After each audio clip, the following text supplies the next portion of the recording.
Students will start new chapter 2, physical and chemical changes.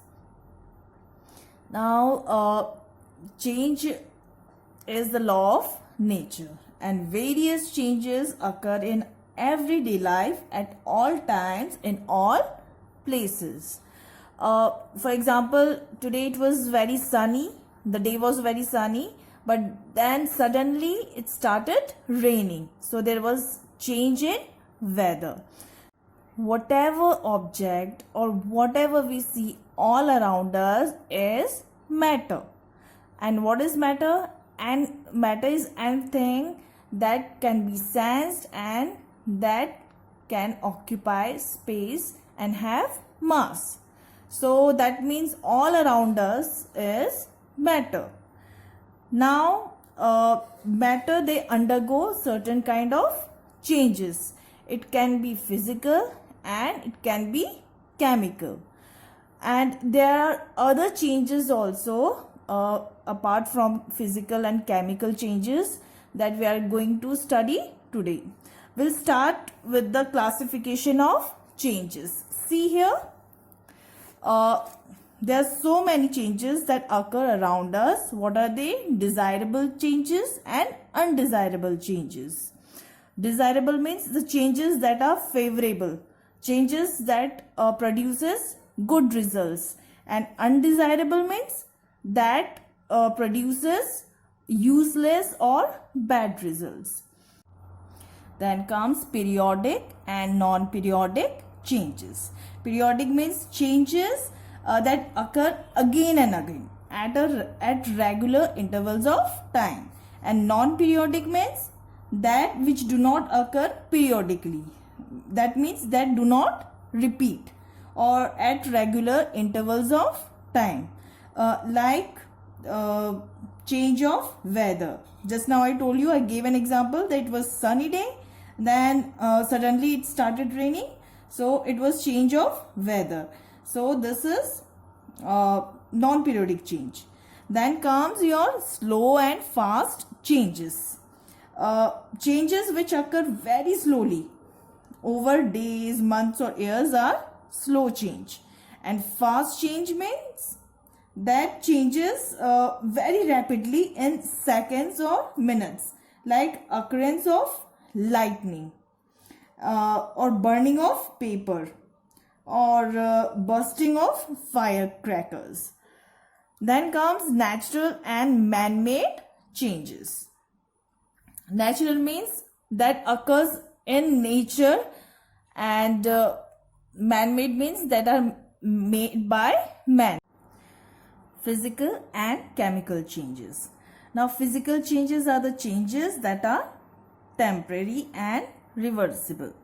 Chemical changes are the changes that are permanent and irreversible. This physical and chemical change I'm going to tell you in detail later on. Now comes conditions for the changes. Now what are the conditions that brings changes? See, all the things, all the objects around us, they are matter. So there are two conditions. First, that matters, the matter when it is subjected to energy changes, then matter undergoes changes. And when matter is supplied with energy or energy is removed from the matter, then also it undergoes a change. Then comes properties associated with changes. Now all matters, they all have characteristics, and the characteristics are called properties. So every substance possesses certain characteristics called properties. It can be color, odor means smell, then solubility, how it gets dissolved in the solvent or with other objects. Then boiling point, etc. are properties associated with physical changes. And then chemical changes, chemical reactions, for example reaction with acids are properties associated with chemical changes. Now comes desirable changes and undesirable changes. Now desirable changes are the changes that are useful or it produces good results. For example, rain, it brings water to the crops. It's good for crops, so it is desirable changes. And the same rain, when it causes destruction by floods, then it becomes undesirable change. So this is the main difference between desirable and undesirable. The desirable means it gives good results, it produces good results, and undesirable means it produces bad results. Then comes periodic and non-periodic changes. Periodic means changes which occur periodically, or we can say it occur again and again at regular intervals of time. For example, change of seasons and day and night, then movement of a clock. So these are all periodic because it occurs at a fixed period of time, at a regular period of time. Then comes non-periodic changes. Non-periodic changes means changes which do not occur periodically, or we can say that do not repeat at regular intervals of time. For example, change of weather. Then comes slow changes. Slow means changes which occur very slowly, or they take months, years to complete, or years to change. Growth of a tree from a seed. It takes years for a seed to grow into a fully grown tree. Then other examples are tooth decay, then change of season, the summer season, the change of summer into rainy, then rainy into autumn, then autumn into winter. It takes time. Then comes growth of man. From baby to an adult man, it takes so many years. So this change is very slow. Then comes fast changes. Changes which occur very rapidly. That means that occurs in a few seconds or minutes. So examples are occurrence of lightning. It takes a few seconds for lightning to occur. Then burning of paper. Paper burns in a second. Then lighting a bulb, bursting of firecrackers or fireworks. These are all fast changes. And in slow changes, the changes which takes time, which takes day, months, years are slow changes, and changes that occurs in seconds or minutes are fast changes. Natural changes, man-made changes. Changes that are brought by nature is known as natural changes. For example, growth in man. See, this is baby and it takes many years for a baby to turn into an adult man. Other examples are growth in plants. Plants also, growth is natural.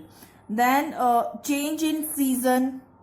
These are all natural changes. Then comes man-made changes. Changes brought by man is known as man-made changes. For example, burning of fuels. And all the chemical reactions are man-made changes. Even conversion of iron to steel, it is also man-made changes. Then comes reversible and irreversible changes. Reversible means change that can be reversed back, that can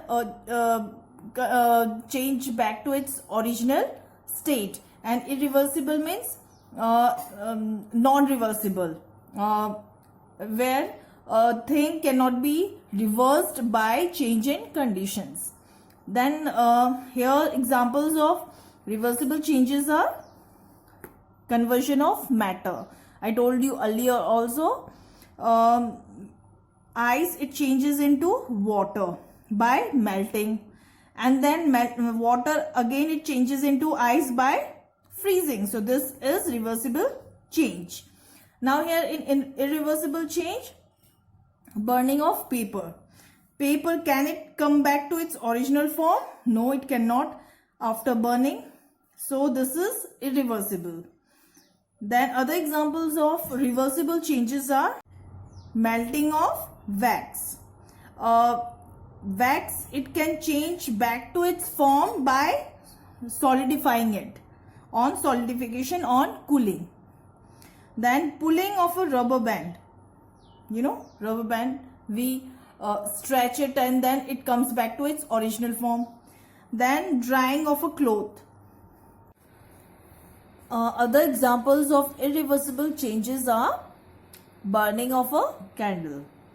Now candle, it is a hydrocarbon, and when it burns then it changes into carbon dioxide, CO2 and H2O, water vapor. Now can it change back into candle? Can CO2 and H2O? Since CO2 and H2O we cannot see them. Why? Because they are colorless gases. Can it come back to its original form, that is candle? No, it's not possible. So this change is irreversible. Then curdling of milk also, where curd, it doesn't form back milk. So these are irreversible changes.